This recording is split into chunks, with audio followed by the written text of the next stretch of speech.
I wanted to make this video. Basically, I get this question all the time. How do I get people to listen to my music? And when I say people, influential people in the music industry, how do we get them to listen to our music? As an artist, you're probably going to look for a music director from a radio station, a music curator from a DSP, that's a digital service provider like Spotify or Apple Music.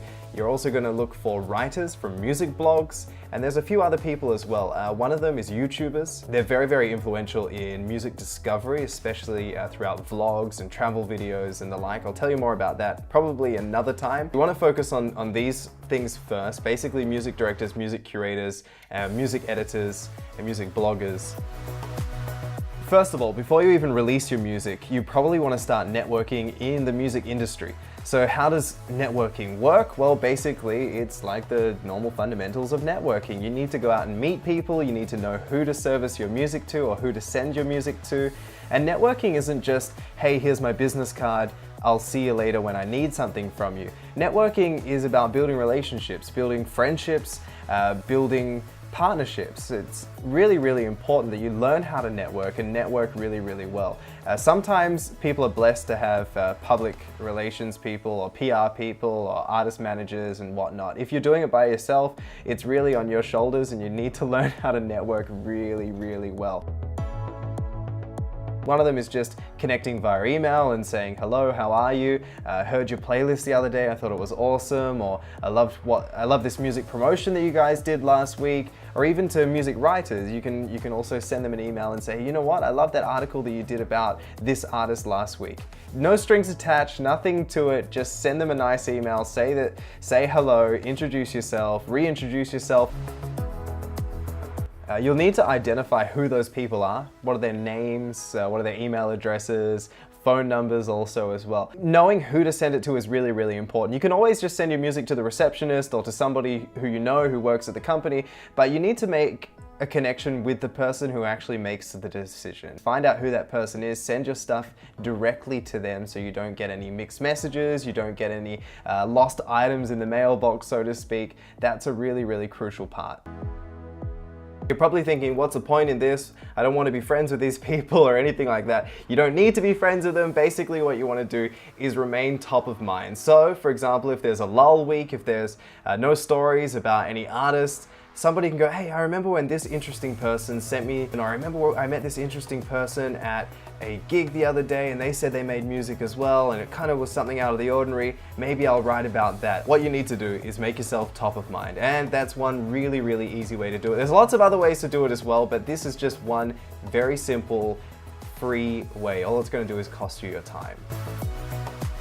Probably the most important part through the whole networking process is that it never ends. It's a constant thing that happens all the time. You need to maintain these relationships, so never let it down, but always be genuine. Don't be inauthentic. It doesn't work. It just rubs people up the wrong way. So just make sure you're yourself, you're friendly, you're nice, you're kind, and you're just kind of just staying in contact. Kind of like how you would treat your friends, basically.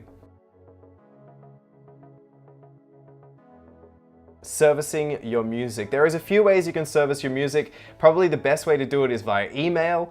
Make sure that your subject to your email is very clear of what you're doing. You're sending new music to a radio station or to a DSP or to a music blog. And then in the email itself, make sure that the body of the email is kind of like an introduction. Hey, it's so-and-so. I met you the other week at this place. This is my music.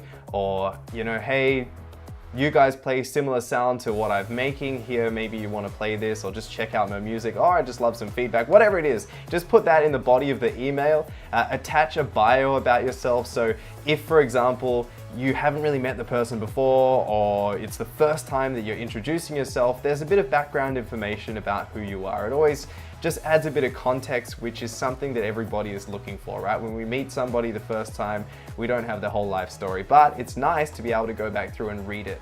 If you're sending your music and you're sending it for feedback, you don't need to send a download link or anything like that. Just send a streaming link. That's the easiest way possible. Upload it wherever is convenient for you, whether it's YouTube, SoundCloud, Google Drive, Box, or whatever it is. Just attach it to the email or put it into the body. You don't need to attach the song. Nobody likes receiving 32 megabyte emails or whatever. Just put a streaming link. It makes it so much easier. You can send physical copies of your music to people. From my own experience, I don't like it when people do that, just because it's extra stuff which sits on my desk, which some people will tell you is an advantage, and used to be a really old school way of thinking. You know, for example, if you send your CD to somebody, oh, then that CD will be in their pile of CDs on their desk. However, nowadays we don't really use CDs. No one sends us CDs anymore. So if your CD kind of arrives at a radio station or arrives at a music blog or whatever, it's just going to go into the pile, and no one really sorts through it anymore. When people are discovering music for their playlists, basically we just scroll through our email inbox and we have it sorted into files of incoming, outgoing, whatever it is. So basically what you want to do is always send an email. A digital copy is so much better, and you can have a history of the conversation, so you can have immediate feedback on whether that song was good or not. If somebody sends it in the mail, kind of just gets lost along the way. Business cards are good though. Digital is always the better way to go. And if you're sending something via email, if you've already got an existing catalog, always send a link to your existing catalog and ask the person just to give you a follow so that they can stay up to date. That way you're in their Spotify playlist or whatnot. When you're sending your email, make sure your email is personalized as well. So make sure that there's a nice introduction about yourself, and if you've met the person before, note that in there so they know who you are and kind of where you're coming from. Get the person's name right, and get the name of the company that they work for right as well, especially if it's in the email address. You kind of lose a lot of credibility the moment you get their name wrong. So double check, triple check the spelling. And if you're gonna send out bulk emails of, hey, this is my new music, make sure every single email is personalized. It's gonna take you a lot longer to send those emails out. However, you catch more fish with good bait. That's not a real saying, but basically that's kind of the sentiment, right?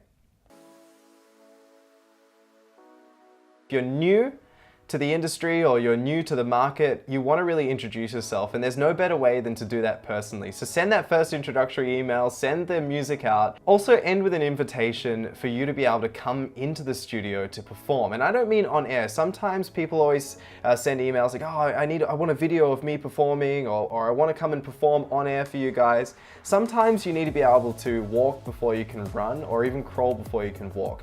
You invite the brand or the label or whomever it is to come to a showcase that you've put on, so that way they can see your music perform live. If you don't have a showcase, you could ask to come to their company and perform for them in their boardroom or in a meeting room or a studio or whatever it is. Just a private, intimate session of 5 or 10 people, some of the key decision makers in that business. Once you've done that, you create an intimate setting. You'll be able to chat with them one-on-one. You can get some feedback on the songs, and you can see how those songs resonate with a small crowd of people.